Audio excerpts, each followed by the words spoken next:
തൈലത്തിൻ്റെ പ്രിപ്പറേഷനാണ് നമ്മുടെ പ്രസവരക്ഷാ കിറ്റിലെ ഏറ്റവും ബേസിക് ആയിട്ടുള്ള 2 കാര്യങ്ങളിൽ ഒന്നാണ് ഈ സൂതിക തൈലം, രണ്ടാമത്തത് വേദുകുളി ചൂർണം.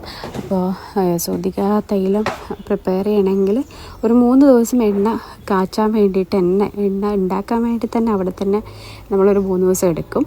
അതുകൂടാതെ ഇതിന് എണ്ണയ്ക്ക് വേണ്ടിയുള്ള സാധനങ്ങളൊക്കെ കളക്ട് ചെയ്യുക, അത് ഉണക്കുക, കഴുകി പൊടിക്കുക, കാര്യങ്ങളൊക്കെ ചെയ്യുമ്പോഴേക്ക് നമ്മളൊരു 5 ദിവസത്തെ പ്രിപ്പറേഷൻ പീരീഡൊക്കെ തന്നെ വേണ്ടി വരും. ഇനിയിപ്പോൾ ഇന്ന് ഞാൻ എണ്ണയൊക്കെ ഉണ്ടാക്കി കഴിഞ്ഞ് ഇവിടെ ബോട്ടിലൊക്കെ നിറച്ചുകൊണ്ടിരിക്കുകയാണ്. അപ്പം നമ്മളുടെ പ്രസവരക്ഷാ കിറ്റിലെ ഏറ്റവും മെയിനായിട്ടുള്ള ഒരു സാധനമാണ് ഈ പറഞ്ഞ സൂതിക തൈലം.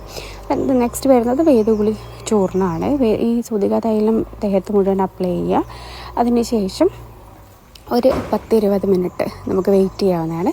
വീട്ടിൽ തന്നെ പ്രസവം ചെയ്യുന്നവരാണെങ്കിൽ ഒരു 10-20 മിനിറ്റ് കഴിഞ്ഞതിന് ശേഷം 20 മുതൽ 40 മിനിറ്റ് വരെ കഴിഞ്ഞതിന് ശേഷം നമ്മൾ വേദുകുളി ചൂർണ്ണം ഇട്ട് തിളപ്പിച്ച വെള്ളത്തിൽ കുളിക്കാവുന്നതാണ്. ആ വെള്ളത്തിന് എത്ര ചൂട് വേണം എന്നുള്ളതൊക്കെ സൂതികേനെ ഡിപ്പെൻഡ് ചെയ്തിരിക്കും. അപ്പം പിത്തപ്രകൃതിയൊക്കെയുള്ള ഒരു പ്രകൃതി അനുസരിച്ച് എല്ലാവർക്കും നല്ല ചൂട് സഹിക്കാൻ പറ്റില്ല. അപ്പോൾ അവരവന് സഹിക്കാൻ പറ്റുന്നതിൻ്റെ മാക്സിമം ചൂടിൽ തന്നെ കുളിക്കുന്നതാണ് എപ്പോഴും ആശ്വാസകരമായിട്ടുണ്ടാവുക. എന്ന് വെച്ചാൽ അതൊരിക്കലും ദേഹം പൊള്ളുന്ന തരത്തിലും ആവാൻ പാടില്ല. സൂതിക തൈലത്തിൻ്റെ പ്രത്യേകത എന്ന് വെച്ച് കഴിഞ്ഞാൽ നമ്മൾ ബോഡിയിൽ പ്രസവശേഷം വളരെ ഡെലിക്കേറ്റഡ് ആയിട്ടായിരിക്കും ബോഡി ഉണ്ടാവുക.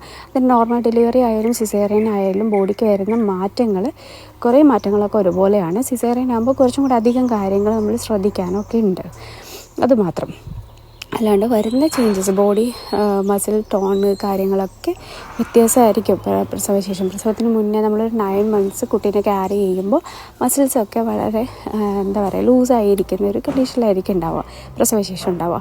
അപ്പോൾ മസിൽസ് പഴയ പോലെ ആ ടോണൊക്കെ വീണ്ടെടുക്കാനും നമ്മുടെ ശരീരത്തിൽ നമുക്കുണ്ടാവും, ക്ഷീണം ഉണ്ടാവും. ഇപ്പോൾ നമ്മൾ ഫീഡ് ചെയ്യുമ്പോഴായാലും കുറേ നേരം ഒരേ ഇരിപ്പിരിക്കുമ്പോഴേക്ക് കഴുത്ത് വേദന കാര്യങ്ങളൊക്കെ വരും, നടുവേദന. അപ്പോൾ അതിനൊക്കെ ആശ്വാസം വേണമെങ്കിൽ ഇതുപോലെ സൂതിക തൈലം തേക്കുക, വേദുകുളി ചൂർണ്ണത്തിൽ കുളിക്കുകയും ചെയ്യാം.